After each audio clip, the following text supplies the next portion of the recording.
Ok. Gravando. Então, eu sou o professor Marcos Gervani de Azevedo Melo, né, professor da UFOPA, Universidade Federal do Oeste do Pará, tá? Essa nossa oficina intitulada O que não é ciência afinal, né? Uma oficina que foi planejada aí por nós, né? Eu, a monitora Adriana, né? Miriam, da UEPG, né? E essa oficina, ela faz parte, como eu havia dito para vocês, né? Das oficinas teóricos-práticas, né, do grupo Interar, que é o grupo de interação entre arte e ciência em atividade de extensão, tá? E aí, eu coloquei para vocês essa imagenzinha, né? Eu não sei se todos vocês sabem o que é esse bichinho aí. Será que alguém sabe o que é isso aí? Né? Alguém já viu esse bichinho? Né? Alguém já teve algum contato com ele? Sabe o nome? Né? Bom, essa figura aí é um tardígrado. Né? O tardígrado, pessoal, ele é um filo, né, de animais microscópicos que sobreviveu às principais extinções na Terra. Então, por que eu coloquei essa imagem de um tardígrado, né, para falar do que não é ciência? Né? Qual a relação que eu quis, né, fazer com isso? Ora, se esse bichinho aí, né, esse filo, né, conseguiu, né, sobreviver a diversas extinções, obviamente que a gente já começa a olhar para ele como um, um animal com uma certa resistência, né, bem interessante, inclusive uma resistência a uma variação de temperatura enorme, né? Ou seja, essa resistência do tardígrado, pessoal, ela acaba coadunando, de certa forma, com a possibilidade, ou seja, aqui já articula com a oficina, né? Ela acaba coadunando com a possibilidade de se encontrar, por exemplo, né, pseudociências, né, por exemplo, em revista, né, em jornais, em rádio, em televisão. Então, a mesma resistência que o tardígrado oferece, né, me parece que não ciência, pseudociência, né, protociência, ciência picareta, também oferece, porque ela está meio que entranhada em diversos setores, né, da sociedade. É muito fácil a gente ter contato, né, com alguma coisa que não é conhecimento científico, e às vezes até achar que é conhecimento científico, né? Então, a intenção é essa, né, da gente colocar um animalzinho aí que tem uma certa resistência. Agora, por que o nome dessa oficina é o que não é ciência afinal? Na verdade, isso é uma brincadeira, né, porque eu não sei se alguém do grupo, né, alguém já teve contato com esse livro, do Chalmers, né? Esse livro, O que é Ciência Afinal, né, a primeira vez que eu tive contato com esse livro, eu olhei para essa capa, né, e fiquei pensando assim, é um gato? É um cachorro? O que é isso aí? Né? E, bom, naquele momento eu não tive uma resposta assim muito satisfatória, não. Né? E aí, pessoal, olha só, eu fui ler o livro, fui ler esse livro, né? Claro, eu tinha acabado de sair do curso de física, né? Então, vocês que estão aí no curso de física, alguns já acabaram o curso de física, né? Outros estão iniciando. Nos cursos de física tem um livro, né? Uma bibliografia que é bem utilizada, sabe? Que é o Halliday. Então, se você pegar o Halliday para ler, né? Um capítulo lá do Halliday para ler, e se perguntar assim, o que eu tenho aqui no Halliday? É algo parecido com o que eu tenho aqui nesse livro Chalmers? Eu diria para você que é algo um pouco diferente, bem diferente, né? Porque aqui nesse livro, no Chalmers, né, a gente pode dizer assim, você tem uma dimensão da ciência, que é a dimensão epistemológica. Então, a função, né, quando você lê esse livro, o objetivo, né, que o autor tenta passar para você é você ter um conhecimento, né, dessa dimensão epistemológica da ciência, né? Quando você pega o Halliday, por exemplo, você está mais em contato ali com uma dimensão conceitual, né? Uma dimensão de conteúdo da ciência, né?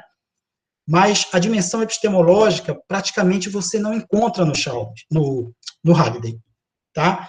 Então, aí tem um problema, pessoal. Por quê?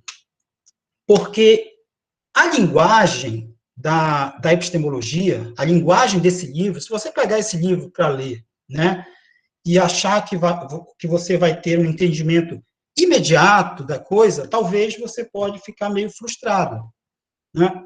Porque não é uma linguagem, principalmente aquela linguagem que o aluno da graduação, né, está acostumado, né, com os livros que são, digamos assim, que formam a bibliografia, né, no curso, né, durante toda a sua... Então, a epistemologia é uma parte importante da ciência porque ela vai discutir, né, por exemplo, como é que a ciência nasce, né, como é que ela se desenvolve, né? Para vocês terem uma ideia, vamos voltar para a questão da imagem. Essa imagem aí, né, eu falei para vocês que eu fiquei um pouco confuso, e os colegas na época, né, eu tinha acabado de sair do curso de física, alguns colegas diziam, olha, não é um gato, outros diziam um gato, não é um gato, enfim. E hoje, quando eu olho para essa imagem e lembro dessa situação, a primeira coisa que me vem na cabeça é a seguinte, talvez o autor quisesse realmente fazer isso, né? Talvez ele quisesse fazer com que nós tivéssemos essa dúvida. Por quê?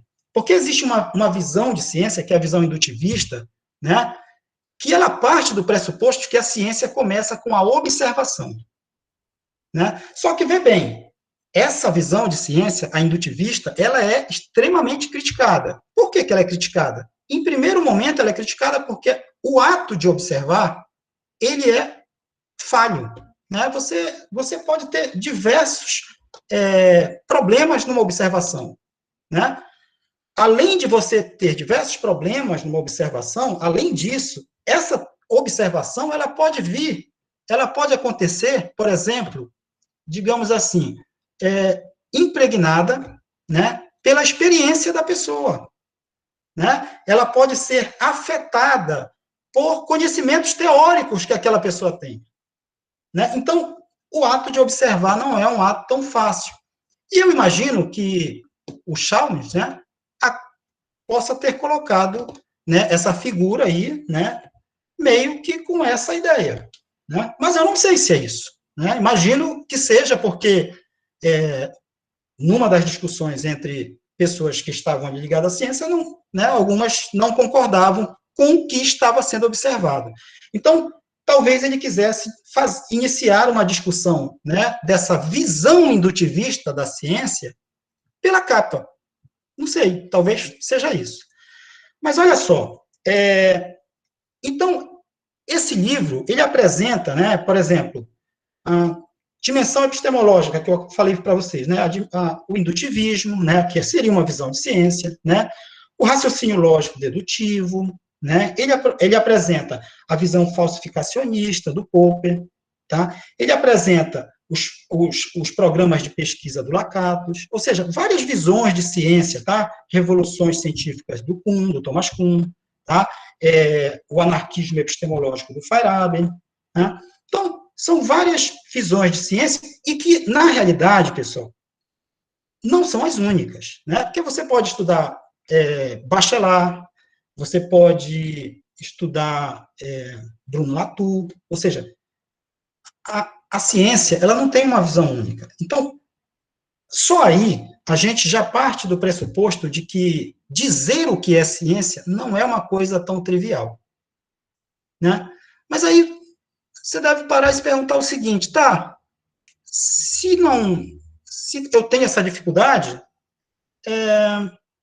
então eu poderia olhar para uma visão de ciência, né, e a partir dessa visão de ciência tomar como referência, né, como um critério universal, eu diria que é o que muita gente faz, né, e é o que a gente pretende fazer aqui com vocês, né, dar ênfase a uma dessas visões, né, e comparar, tá? Então, a gente vai fazer isso. Mas se perguntem uma coisa, por que será, né, que essa dimensão epistemológica não está ali tão presente, né, com a gente, né, nas graduações, né? Então, a primeira perguntinha que eu quero que vocês gravem aí, tá? E aí, ó, eu trouxe uma imagem aqui, né, que é essa imagem de um experimento, né? Nessa imagem, na verdade, é do Joseph Wright, né, que é um pintor, né, inglês, né, ali do final do século XVIII, tá, pessoal? E essa imagem dele tá na Galeria Nacional de Londres. Se você olhar bem para essa imagem, né, você vai perceber, né, o título dessa imagem é o experimento com um pássaro e uma bomba de ar. Então, se você olhar bem para essa imagem, o que você percebe nela, né? Primeiro, né, tem coisas aí que a gente tem que falar para você. Ela é uma pintura a óleo, né? Aqui está a data dela, né? 1768, tá? O que a gente tem ali? A gente tem pessoas, né, que estão assistindo uma experiência, né, com uma bomba de vácuo, né? E parece que tem um pássaro dentro dessa bomba de vácuo aí, né? E o quadro, se vocês observarem bem essa pintura, ela destaca uma reunião como se fosse uma reunião científica, né? Não sei se vocês estão percebendo isso aí. Mas olha só uma coisa interessante dessa figura, pessoal. Ela apresenta um contraste, né, de claro e escuro. Vocês estão percebendo isso, né? Vocês estão percebendo que parece que o pintor ele possibilita, né, conduzir a tua observação para um ponto principal dessa pintura, né, para um ponto, vamos chamar de ponto focal dessa pintura, ou seja, a própria experimentação, né, o próprio experimento. Então, o pintor parece que ele direciona o teu olhar para isso. Não sei se vocês estão percebendo isso, né? Só que, olha só, você percebe que, ao mesmo tempo que ele direciona o teu olhar para a experiência, ele também tira o destaque, né, de algumas coisas nessa pintura, né? Você está percebendo isso? Que a gente pode perceber que parece que não há interesse de mostrar algumas coisas na pintura, né? E se você olhar bem, essas coisas aí que eu estou me referindo, que não há muito interesse em mostrar, estão bem ali no fundo, né? No fundo da pintura. Então, você percebe que o pintor não se preocupou muito, não teve muito interesse em mostrar esse fundo, né, da pintura. Então, esse contraste de claro e escuro nos permite fazer uma pergunta, pessoal, né?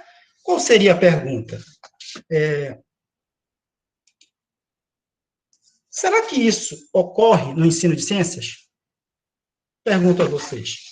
Será que há esse mesmo, digamos assim, essa mesma falta de interesse, né, de que alguns assuntos, né, apareçam no ensino de ciência, né?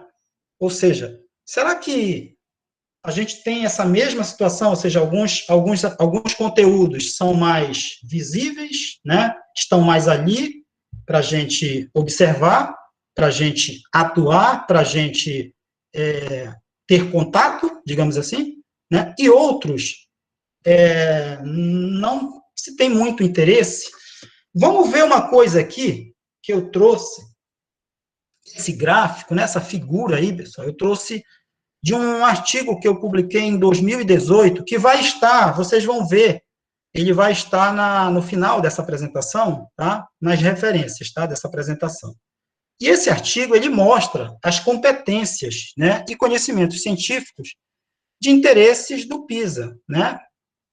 Que trata da avaliação de estudantes de diversos países, né? E aí, se vocês olharem bem, né, você vai ver que o PISA, ele avalia o quê? Ele avalia competências. Ele não avalia conteúdos. E eu estou falando de conteúdos, né? Eu estou falando da dimensão epistemológica, né? Estou falando da dimensão conceitual, né? Mas o PISA avalia competências. Só que olha bem essa figura, olha aqui embaixo, você vai perceber que essas competências que ele avalia, que o PISA avalia, né, exigem o conhecimento de quem? De alguns conhecimentos científicos. Entre esses conhecimentos científicos, olha quem está bem aqui, conhecimento epistemológico. E aí, pessoal, o nosso ensino, né, o nosso ensino de ciências, né, e veja bem, quando eu digo nosso ensino de ciências, eu não estou me referindo só ao ensino da educação básica. Eu estou me referindo, inclusive, ao ensino da graduação. O nosso ensino está muito centrado nisso aqui, ó, no conteúdo, que o PISA chama de conhecimento de conteúdo, ou conteúdo conceitual também, você pode achar, né?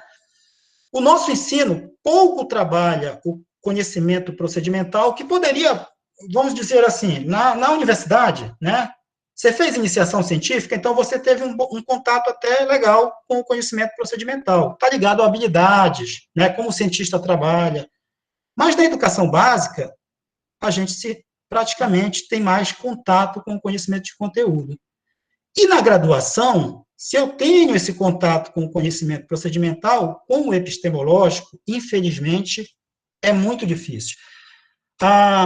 O que eu tenho observado, né, é que a grande maioria das licenciaturas, né, e eu imagino que aqui a grande maioria são alunos da licenciatura em física, né, pelo menos eu imagino, mas depois a gente vai saber isso aí, quando a gente vai olhar a grade curricular de vocês, a gente percebe que muitas das vezes, quando tem uma disciplina sobre epistemologia, ela está na opcional, né, na optativa, digamos assim. Né? História da ciência, na optativa. Né? Epistemologia da ciência, na optativa, na grade optativa. E ela, ou seja, na optativa, quase sempre ela acaba não sendo ofertada. Né? E ela é ofertada quando você pede, quando o aluno pede. Mas o aluno, muitas das vezes, ele não tem a base para saber que essa disciplina tem uma importância chave para ele, né? E ele acaba não pedindo, né? E a gente, diante disso, passa uns certos, né? Acaba tendo uns certos problemas com relação a algumas avaliações. Essa avaliação do PISA, que eu estou mostrando aqui para vocês, nessa de 2015, eu peguei essa de 2015, pessoal, porque já teve uma de 2018, mas essa de 2015 ela é mais importante para a gente porque a área foco de 2015 foi a área de ensino de ciências. Então, nesse ano, tinham 70 países economia, né? Países / economia, participando. E o Brasil ficou na 63ª posição. Por muito pouco, a gente não fica, né, lá no último. E eu não sei, na realidade, o artigo que eu fiz, depois vocês vão ver aqui, né? Mas, assim, uma das conclusões que a gente tirou no artigo foi exatamente esse problema, né? Eu fiz uma comparação lá com alguns países que trabalham a parte epistemológica e que, por isso, estão na nossa frente. O interessante é que nós ficamos atrás de quase todos os países da América do Sul, né? Eu preciso confirmar lá, mas, por exemplo, me parece que a gente só ficou na frente do Peru. Eu acho que é isso, sim, tá? Mas isso é fácil de confirmar. Então, isso é meio assustador, né, pessoal? É meio assustador, porque essa dimensão epistemológica, ela é importante, né? E vocês vão ver isso no decorrer, né, principalmente na segunda etapa dessa conversa, tá? E aí a gente, né, chega numa questão importante que o Chassot fala, né? O saber escolar é também, e sobretudo, um saber político. Ou seja, o conteúdo que é escolhido para você, né, lá no ensino básico, e também na graduação, não tenha dúvida disso. Ele tem um componente fortemente político, gente, tá? Ele não é escolhido à toa, né? Ele tem um componente fortemente político. O que o Freire fala sobre isso, né? O Freire diz o seguinte, que do ponto de vista dos interesses dominantes, né, não há dúvida de que a educação deve ser uma prática imobilizadora e ocultadora de verdades. Bom, que verdades? Né? Quais são essas verdades que não interessam e que, portanto, né, muitas das vezes, a escolha de um conteúdo como, né, epistemologia deixa de aparecer no ensino de ciências, né? Que verdades seriam essas, né? Vamos lá. A gente pode responder que verdades seriam essas, né? Pensando aqui, né, nessa outra pergunta, né? Quais consequências, então, podem surgir quando se tira a epistemologia do ensino de ciências, né? Quais são as consequências que a gente pode ter, né? Aí, gente, eu quero apresentar para vocês uma pesquisa que eu fiz recentemente. Essa pesquisa eu terminei em 2019, tá? É uma parte da minha pesquisa de doutorado, tá? E nessa pesquisa, né, a gente fez um questionário, né, fez uma atividade com 22 alunos de licenciatura. Vejam bem, alunos de licenciatura que estavam no final do curso, tá, terminando o curso de licenciatura em ciência, né, e que, portanto, daqui a poucos meses, né, seriam professores de ciências, ok? Muito bem. Esses futuros professores de ciências, né, responderam duas perguntinhas lá, né, de um questionário, né, e que me deram a resposta sobre as atividades que eles consideravam, né, como científica, certo? E aí, que atividades eles consideravam como científica, né? Então, vejam bem, 22 alunos, tá?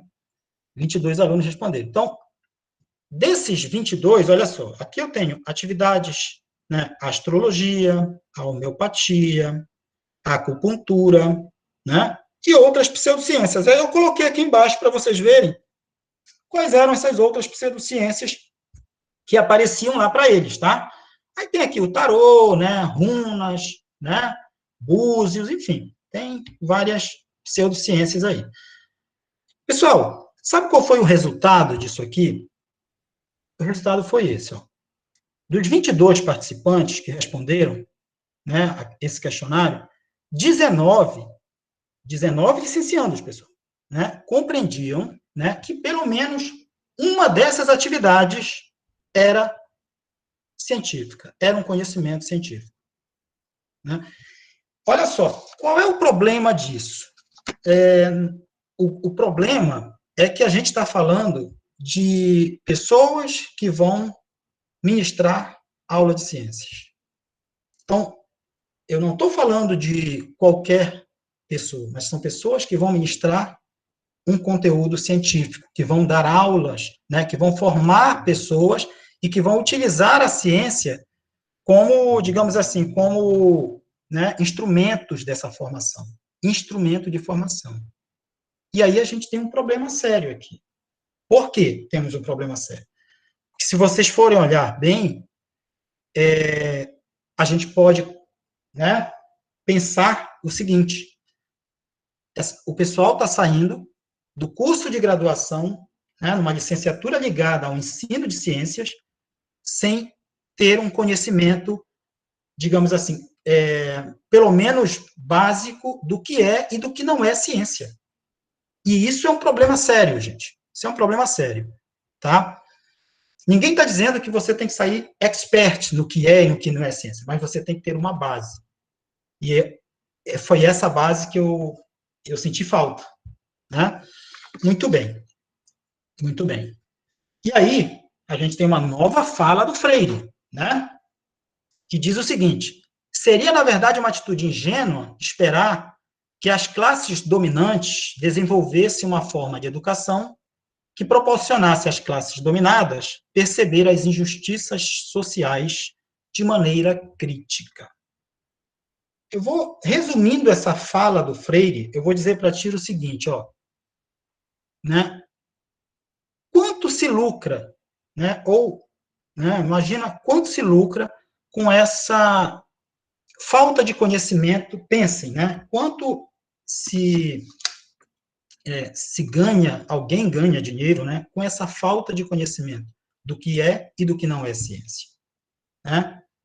Então, basicamente, dá para a gente interpretar essa fala do Freire dessa maneira. E aí, eu coloco essa imagem aqui para vocês, né? Quais as consequências, a gente pode dizer aí, né? Quais consequências podem surgir quando a própria comunidade científica não se pronuncia, né? Diante, por exemplo, diante de situações como a gente vive hoje, né? Situações de negacionismo, enfim, né? Então, se a gente olhar bem essa figurinha que eu coloquei aqui, que eu coloquei propositalmente, né? Você tem aí olha só, imagine só, né? Vamos começar aqui da direita, né? Direita para a esquerda, né? Vamos supor, você tem lá um cientista que finge não ver a coisa, né? Um membro da comunidade científica que finge não ver a coisa, né? Você tem um membro da comunidade científica que finge não escutar. E você tem, né, esse membro da comunidade científica que não fala, né? E aí, pessoal, se você olhar lá os bonequinhos azulzinhos que tem lá embaixo, né? Vamos pensar que esses bonequinhos aí são os pupilos, digamos assim, né? São os alunos desse membro da comunidade científica, são os orientandos, né? Então, se esse membro da comunidade científica finge que não vê, finge que não ouve, né? E não fala nada sobre absurdos que nós estamos vendo hoje, né? Isso, inevitavelmente, vai ser reproduzido nos seus pupilos. Inevitavelmente, né?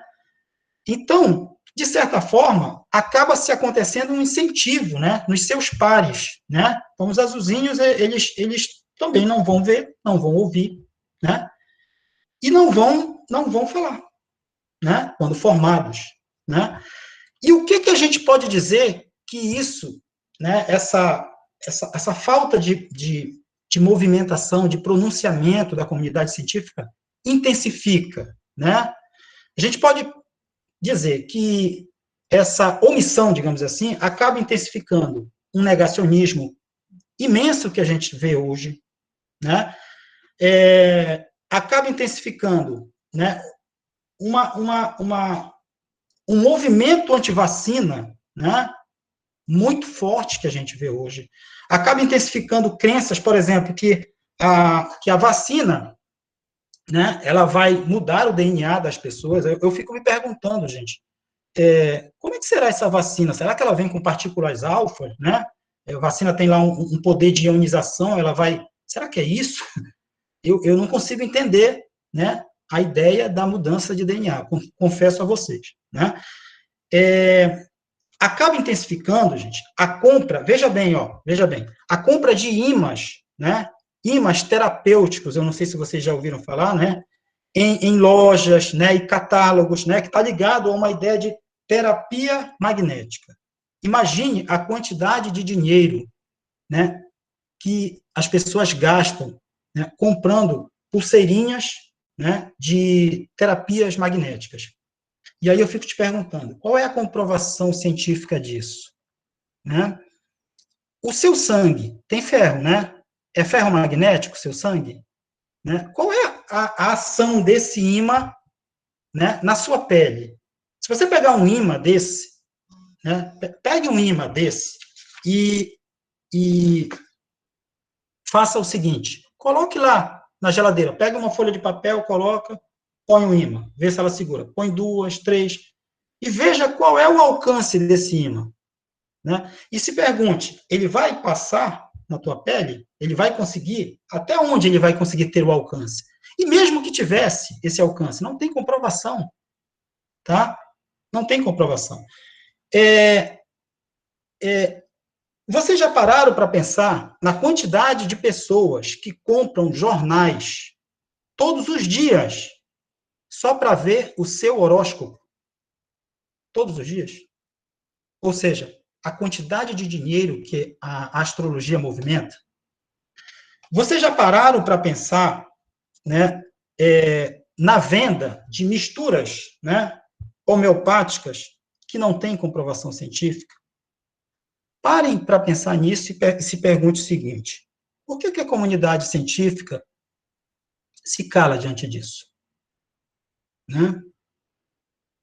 E por que a população não está preparada para discutir essas questões? Certo? E aí, pensem em quanto se movimenta em dinheiro, né? Quanto se movimenta em dinheiro com a ignorância das pessoas, né? Quanto se movimenta, ou seja, se a gente for olhar bem, né, a ignorância é um braço muito forte, tá? Mas muito forte mesmo, do capitalismo, né? Agora, pensem numa coisa, o quanto o estudo da dimensão epistemológica da ciência poderia nos dar um rumo diferente para tudo isso, né? Porque você, de certa forma, teria a possibilidade de mostrar ao teu aluno o que é ciência. E quando você mostra para o seu aluno o que é ciência, indiretamente, você também está mostrando o que não é, né? Indiretamente, você também está mostrando o que não é. O simples fato de você discutir o que é ciência com o teu aluno, né, dá a ele a possibilidade de enxergar o que não é ciência. Tira do teu aluno, digamos assim, e você, inevitavelmente, prepara uma sociedade menos vulnerável, né, vulnerável ao charlatanismo, né? Mas por que será que a comunidade científica se cala diante de tudo isso, né? Porque parece que não incomoda, né, gente? Astrologia não incomoda, né? E aí, quando é que passa a incomodar? É quando a ciência é atacada, né? Quando se corta verbas, aí as pessoas, né, acordam. E talvez seja tarde, né? Seja tarde demais. Ok? Então, eu preparei essa fala para vocês, né, utilizando aqui esse material, né, essa referência aqui, tá? O Chalmers, né, o que é a ciência final, né?